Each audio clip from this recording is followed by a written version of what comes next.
These might be one of the most fun treats I've ever made for my grandkids, and they're surprisingly easy. When summer comes around, I'm always looking for simple things we can have that feel a little more special. These cake push pops and the ice cream push pops are perfect for that. All you need are these reusable push pop containers. I'll link them below. I bake my cake mix on a sheet pan, and then I use one of the push pops to cut out the round cake pieces. Then just layer those in your push pop with icing and whatever toppings your family loves, or even just leave them plain.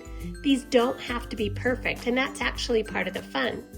This is the kind of things kids love, and grandmas love them too. And for something a little different, try this same technique, but just alternate homemade ice cream. I'll link my video for that below, and whatever toppings you like. My grandkids prefer the candy sprinkles, and adults love the freeze-dried raspberries. These end up looking so cute, and they're just the right size. All you need to do to enjoy them is just push them up. A little heads up, when making the cake push pops, spray a little cooking spray on the lid just before placing it on the cake. Otherwise, the icing will attach to the lid.